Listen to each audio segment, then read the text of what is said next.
The bar smelled of smoke, whiskey, and leather. It was the kind of place most folks would cross the street to avoid, a den where rough men with heavy tattoos and steel in their eyes gathered after long rides, their laughter booming like thunder. But that night, the laughter died in an instant when the door creaked open and a small figure stepped inside. He couldn't have been more than 8 years old. His hoodie was ripped at the sleeve, his jeans torn at the knee, and his little hands were smeared with dried blood. His face was pale and bruised, and his wide eyes looked like a trapped animal's, darting across the room. The bikers stared at him in silence. It was as if a ghost had walked into their world. The boy's small voice broke the stillness. "Please," he whispered, his throat raw, "please, kill my stepdad." The words cut through the haze of cigarette smoke and country rock playing from the old jukebox. One of the men, a mountain of muscle with tattoos running down his arms like maps of war, set his beer down slowly. His name was Hawk. He had led this brotherhood of bikers for years, men who lived by their own code, loyalty above all else, and mercy for none who broke it. But in all his life, he had never heard a child beg for something so dark, so desperate. He crouched down to the boy's level, his rough hands resting gently on the kid's shoulders. "What did you just say, son?" His voice was gravel, deep but steady. Tears welled in the boy's eyes as he clenched his fists. "He hurts my mom. He hurts me. He laughs when I cry. Please, you're the only ones who can stop him." His small body shook, and the dried blood on his palm came from cuts that looked fresh, raw, painful. The bar went even quieter. No one moved. Men who had seen prison, who had thrown fists in bloody brawls, who had buried brothers on the side of highways, those men felt a sting in their chests they couldn't quite hide. They were outlaws, sure. But they weren't monsters. Hawk took a breath, searching the boy's eyes. "What's your name, kid?"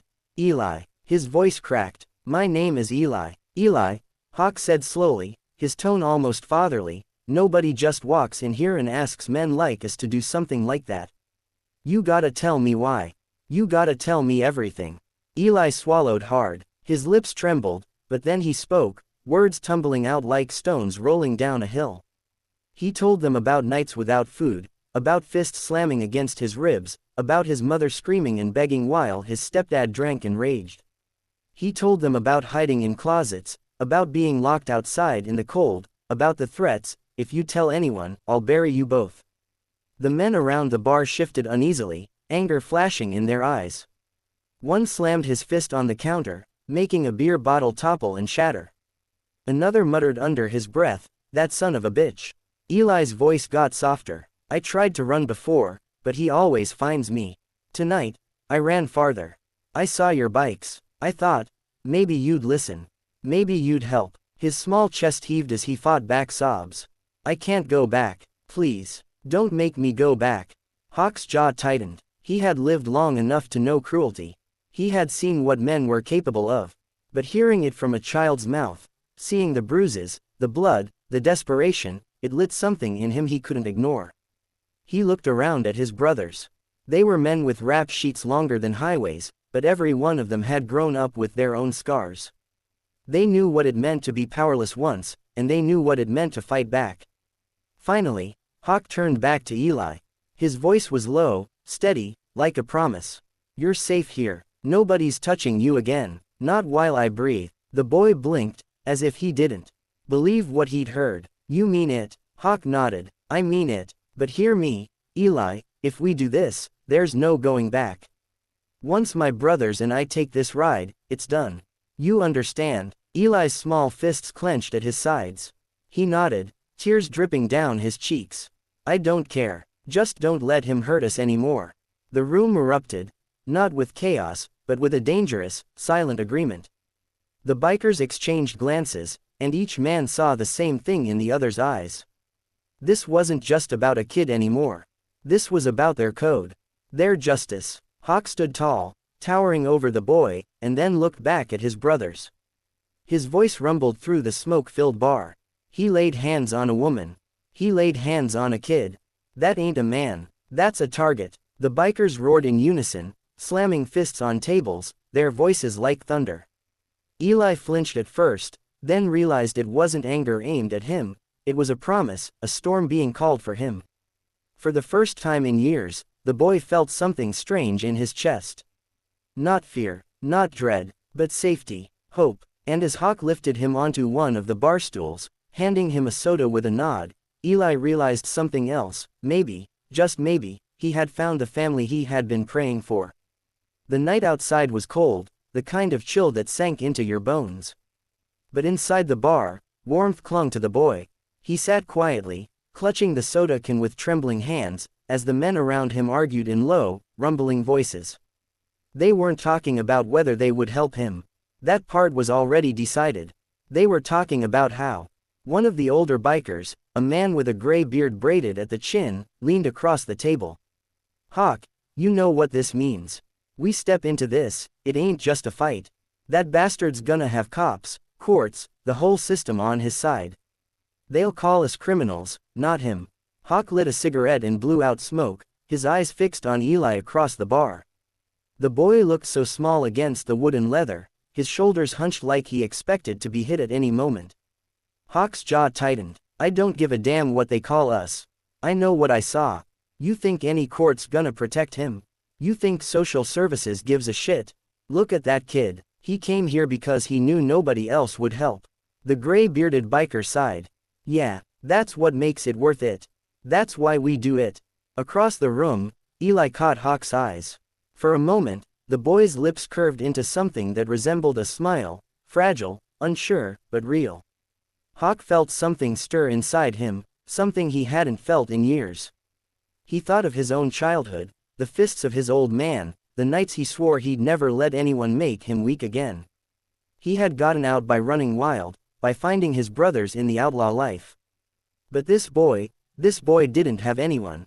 Until now. Hours passed, plans formed. The men sharpened blades, loaded magazines, and checked their bikes, their leather cuts glowing in the dim light.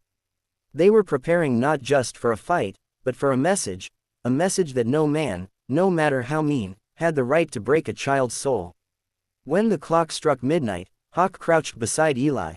"You said your stepdad's name was Rick, right?" Eli nodded, eyes wide. "Yeah, Rick Dalton." Hawk's lips curled into a grim smile. "Well, Eli, Rick's about to find out what happens when you pick on someone smaller than you. You end up answering to someone bigger." Eli swallowed, nervous, but for the first time, he didn't feel alone. Hawk's hand rested on his shoulder, steady and sure. "You don't gotta watch if you don't want to," Hawk said softly. "But know this, when tonight's over, he'll never touch you or your mom again." The boy's small voice broke the silence. I wanna be there. I wanna see." His eyes glistened. "So I know it's real. So I know he's really gone." The men glanced at each other, some shaking their heads, others nodding. Hawk finally said, "All right then. You ride with me." They roared out into the night, engines thundering like a storm. Eli clung to Hawk's leather vest, his tiny hands gripping tightly as the wind whipped his face. It felt terrifying and freeing all at once. For years, he had been trapped in fear, but tonight he was flying with giants, heading toward the monster that had haunted him. When they reached the small run-down house at the edge of town, the bikes circled like wolves. Lights glowed in the windows. Music blared inside. Hawk killed his engine and the others followed. The sudden silence was deafening. Eli's heart pounded as Hawk lifted him off the bike. "Stay close to me," Hawk whispered. "You're safe." The front door opened with a creak. Rick Dalton staggered into the doorway, a beer can in one hand, a sneer on his face. His eyes scanned the crowd of leather-clad bikers, then dropped to the boy at Hawk's side. His lips curled into a cruel smile. Well, look what we got here. You little bastard ran off again. And you," he pointed the beer at Hawk, "you think you're gonna play hero? This is my house. That's my kid now. You got no right." Eli's fists clenched. "I'm not your kid." His voice trembled but didn't break. "You're nothing." Rick's face twisted with rage, but before he could take a step, Hawk shoved Eli gently behind him. Hawk's voice thundered. "You laid your filthy hands on a woman and a child. That was your first mistake. Letting him come find us. That was your last." Rick laughed, though there was fear flickering in his eyes. "You think a bunch of leather clowns scare me? I'll call the cops. I'll tell them you broke in, you threatened me. They'll lock you up for life." Hawk stepped forward, the rest of the bikers forming a wall behind him. His tattoos gleamed under the porch light. Cops don't get to decide this one. We do. Rick sneered, but when Hawk's massive hand grabbed the front of his shirt and yanked him off the porch, the sneer turned into a gasp. Hawk slammed him against the side of the house, his forearm pressing into Rick's throat. You ever hit a child again? You won't have hands left to swing. You ever hurt his mother again? You won't breathe another sunrise. Eli's eyes burned with tears, but he didn't look away. For the first time, he saw Rick powerless. He saw the fear in the man who had made his nights a nightmare. Rick spat, trying to sound tough. You're just trash, all of you. You'll end up in a ditch just like the rest. Hawk leaned in, his voice a whisper sharp as a knife. Better trash than a coward who hurts his own family. Then, with a shove, he dropped Rick to the ground like discarded garbage. The other bikers stepped forward, one after another, towering shadows in the night. They didn't beat him, not yet. They wanted him to understand. They wanted him to know that from this night forward, his life was no longer his own. Every corner he turned, every bar he drank in, every time he thought of raising a fist, he would remember the faces staring down at him now. Eli stood a few feet away, his small body trembling. He whispered to Hawk, "Make him stop. Make him never come back." Hawk turned to the boy, his voice gentler now. "Eli, listen to me. Tonight, he's done. He'll never lay a finger on you or your mom again. Because he knows if he does, we'll be back. And next time, he won't walk away." The boy nodded slowly. The weight in his chest, the years of fear and pain, began to lift. For the first time in his short life, he felt something stronger than fear. He felt protected. As they rode away into the night, Eli sat behind Hawk once more, his arms tight around the man's waist. The roar of the engines drowned out the world, and tears streamed down his cheeks, but they weren't only tears of sorrow. They were tears of something new, something he had thought he'd never feel, hope. For the first time, he believed that tomorrow could be different. The ride back to the clubhouse was long, but Eli never loosened his grip on Hawk's vest. His small fingers clutched the leather so tightly his knuckles turned white. He didn't want to let go. For the first time in his life, he wasn't running away from fear, he was riding with it behind him, crushed under the thunder of engines. When they finally pulled into the gravel lot, the bikes parked one by one, their headlights cutting through the night before flicking off. Hawk swung off his bike and gently lifted Eli down. The boy's legs wobbled when his feet touched the ground, but Hawk kept a steadying hand on his shoulder. Inside the clubhouse, the men gathered around, their voices low but urgent. They had made a point that night, but Hawk knew better than anyone, men like Rick Dalton didn't just vanish. They slithered, they hid, they plotted. And when they came back meaner. Hawk crouched in front of Eli, his dark eyes searching the boys. "Listen to me, kid. You're safe here, but this isn't over yet. Rick's not the kind of bastard who just walks away. He'll want revenge." Eli's eyes filled with worry. "So he'll come after me. After Mom." "Not while we're breathing," Hawk said firmly. "But we're not waiting around for him to make the first move. Tomorrow, we pay him another visit. One that makes sure he never forgets who he's dealing with." Eli nodded slowly. His little hands trembled, but his chin lifted in a way that surprised Hawk. There was fight in the boy, quiet, buried deep, but real. Hawk saw himself in that look. He saw the fire of a kid who had been beaten but not broken. The night bled into morning. While Eli finally fell asleep on a worn-out leather couch in the corner of the clubhouse, Hawk sat with his brothers at a scarred wooden table. Maps, beer bottles, and knives cluttered the surface. Hawk's cigarette burned low as he spoke. "We don't just scare him. We end it. The law ain't gonna protect that kid or his mom. So we do it our way." One of the younger bikers, fresh ink on his arms and anger in his eyes, leaned forward. "So we put him in the ground." The table went quiet. Hawk stared at the ashtray, then slowly shook his head. "Not yet. Killing him makes the kid carry that weight forever. Eli doesn't need more ghosts. What he needs is to see that bastard powerless. Broken. Nothing." The gray-bearded biker grunted. "So how do we break him without burying him?" Hawk's lips curled into a cold smile. "By taking away the only thing he's got left, fear.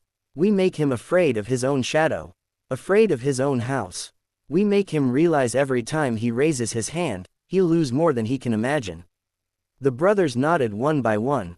They had lived on fear, thrived on it, but they also knew how to turn it back on those who deserved it. The following night, the pack rolled out again, engines growling like wolves. Eli rode with Hawk once more, clinging to him tightly. Hawk had argued against bringing the boy, but Eli begged. "I need to see it," he said. "I need to know he can't hurt us anymore." Hawk relented, though he swore to keep him shielded from the worst of it. Rick Dalton's house sat in silence when they arrived. No music, no lights, just the creak of the porch in the wind. Hawk ordered half the men to circle the property while the rest moved to the front. He kept Eli close, tucked behind him. The door wasn't locked. Hawk kicked. It opened with a single blow, the wood splintering under his boot. Inside, the air reeked of stale beer and sweat. Rick stumbled out of the back room, a baseball bat in his hand, eyes bloodshot. "You sons of bitches think you can scare me," he slurred. "This is my house, my life. That kid is mine to raise how I damn well please." Eli flinched, but Hawk's hand on his shoulder steadied him. Hawk stepped forward, his voice cutting through the room. "That kid isn't yours. He never was. A man doesn't own a child. A man protects him. Something you'll never understand." Rick swung the bat wildly, but one of the bikers grabbed it midair, twisting it from his grip and snapping it across his knee. The crack of wood echoed like a gunshot. Rick staggered back, suddenly smaller, suddenly unsure. Hawk advanced, his fists like hammers at his sides. He slammed Rick against the wall, his forearm pressing into the man's chest. "Look at him," Hawk growled, jerking his chin toward Eli. "Look him in the eyes. You see what you did? You see the fear you put there?" Rick's eyes darted, but Hawk grabbed his chin and forced his gaze. Eli stood trembling, tears streaking his cheeks, but he met Rick's eyes. His voice cracked, but he spoke. "You don't own me. You don't own Mom. You're nothing." The words hit harder than any punch. Rick froze, his mouth working but no sound coming out. For the first time, it wasn't fists or screams that broke him. It was the voice of the boy he had tried to destroy. Hawk leaned in close, his voice a whisper like a blade against skin. "If you ever so much as breathe in their direction again, you'll pray for death before I'm done with you. Do you understand?" Rick nodded quickly, fear finally bleeding through his drunken bravado. His chest heaved under Hawk's grip. Hawk released him, letting him crumble to the floor like the worthless shell he was. The bikers stood over him, a wall of leather and steel, their silence more terrifying than any threat. Eli stepped closer to Hawk, his small hand tugging on the man's vest. His voice was barely a whisper. "Is it over?" Hawk looked down at him, his rough features softening. He crouched, pulling the boy close. "Yeah, kid, it's over. He's done. He won't hurt you again.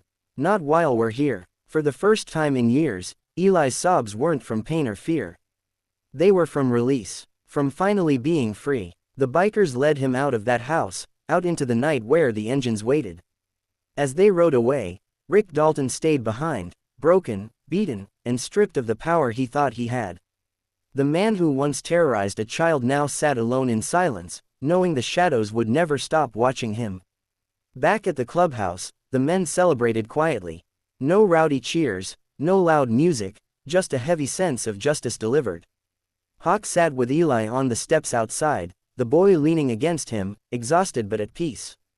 "Your family now," Hawk said softly. "Not by blood, but by choice.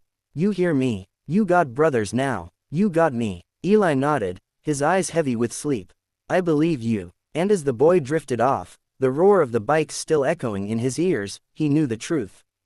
He wasn't alone anymore. He had found something stronger than fear. He had found a family that would never let him go. The days that followed were strange for Eli. For the first time in his life, he woke up without fear of footsteps outside his door, without the sound of a bottle smashing or his mother's muffled cries. Instead, he woke up to the smell of coffee, the rumble of men's laughter, and the sound of motorcycles outside the clubhouse. He didn't know what home was supposed to feel like, but whatever this was, it was closer than anything he had ever known. Hawk made sure Eli's mom was brought to safety too. She arrived one evening, her eyes wide with fear and exhaustion. She stepped into the clubhouse, uncertain, until she saw her son. Eli ran into her arms, clinging to her as if he'd never let go. The room went quiet, the bikers watching with uncharacteristic softness as the boy sobbed into his mother's chest. She looked up at Hawk, tears streaming down her face. "I don't know who you are, but thank you. You saved my baby." Hawk shook his head. "No, ma'am, he saved himself. He had the courage to come to us. All we did was back him up." She smiled faintly, but her eyes said what her lips didn't, that she hadn't had anyone back her up in years, either. For a while, things felt almost normal. Eli went to school again, though Hawk made sure one of the brothers followed the bus every morning and waited when it dropped him off. His mom found a job, slowly rebuilding her life piece by piece.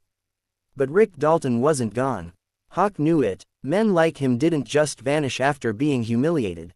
They stewed, they plotted, and Hawk's gut told him it was only a matter of time before he tried something reckless. That time came one late afternoon, when the sun hung low and the clubhouse yard was filled with the sound of revving engines. Eli was outside with one of the younger bikers, trying to balance on a mini dirt bike they had fixed up for him. His laughter echoed, pure and unguarded, when suddenly the screech of tires split the air. A pickup truck tore into the lot, dust kicking up behind it. The driver's door slammed open, and there he was, Rick Dalton, shotgun in hand, his face twisted in rage. "You think you can take my family?" he roared, aiming the gun. "I'll kill every last one of you." The bikers froze for only a fraction of a second before the yard erupted into chaos. Hawk shoved Eli behind him, his body a shield as men scrambled for cover. The shotgun blast thundered, shattering glass from the clubhouse window. Eli's scream cut through the noise. Hawk's blood boiled. This was no longer about fear, no longer about warnings. This was war. Two bikers flanked left, another right, circling like predators. Rick swung the shotgun wildly, firing another deafening blast that missed by inches. His eyes were wild, his movements sloppy, drunk again, fueled by nothing but hate. Hawk charged. The second Rick tried to pump the shotgun again, Hawk's fist collided with his jaw, sending the man staggering. The gun fell, clattering against the gravel. In an instant, another biker kicked it away, sending it skidding under a parked bike. But Rick wasn't done. He lunged at Hawk, fists flying, screaming curses. Hawk absorbed the blows, then delivered his own, a brutal punch to the gut, followed by a headbutt that sent Rick sprawling. Eli watched, trembling, but something inside him refused to look away. He had lived his whole life being small, being powerless. But now, seeing Rick lying on the ground, bleeding and broken under the shadow of the man who had become his protector, he realized the nightmare was finally ending. Hawk stood over Rick, chest heaving. He could end it right there. One more blow, and the bastard would never rise again. The other bikers looked on, waiting for the command, ready to do whatever their leader chose. Eli's voice broke the silence. "Don't kill him." The men turned, surprised. Hawk glanced down at the boy, his brows furrowed. Eli's eyes were wet but steady. "He's not worth it. He's nothing. If you kill him, he still wins. But if you let him crawl away, he'll know he's nothing. He'll know he can never scare me again." The yard went silent. The words didn't come from a scared little kid anymore. They came from someone who had survived hell and found his strength. Hawk's gaze softened. He nodded once, then crouched down, grabbing Rick by the collar and dragging him up to his knees. Hawk's voice was low, dangerous. "You hear that? Even the kid you tried to break knows you're nothing. You don't get to take another swing. You don't get to haunt them anymore. You're done." He shoved Rick back into the dirt, spitting at his feet. The man groaned, clutching his ribs, then scrambled to his truck. He didn't dare look back as he sped away, the sound of his engine fading into the distance. Silence settled over the lot. Hawk turned to Eli, who was shaking but standing tall. He placed a massive hand on the boy's shoulder. "You did good, kid. You did real good." Eli swallowed hard. "It's really over now, isn't it?" Hawk nodded. "Yeah, it's over. He'll never come back. Not after this. And if he tries," Hawk's eyes hardened.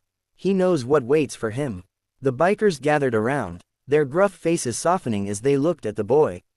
For all their scars, all their sins, they knew they had done something right. They had given him back his life. That night, under the glow of neon lights and the hum of quiet conversation, Eli sat between Hawk and his mother at the clubhouse bar. For the first time, he laughed without fear of being silenced. He ate until he was full. He leaned against Hawk's arm, heavy with sleep, and whispered, "Thank you for being my dad." Hawk's throat tightened. He wasn't a man who cried, not anymore. But hearing those words cracked something deep inside him. He pulled the boy close, his rough hand ruffling Eli's hair. "Always, son, always." And as Eli drifted off to sleep against the chest of the man who had become his protector, his family, his father in every way that mattered, the bikers around them raised their glasses in quiet respect. They weren't saints. They weren't heroes by the world's standards. But that night, in that smoky clubhouse filled with laughter and scars, they were exactly what Eli needed. And in a broken world, sometimes that was enough to make legends.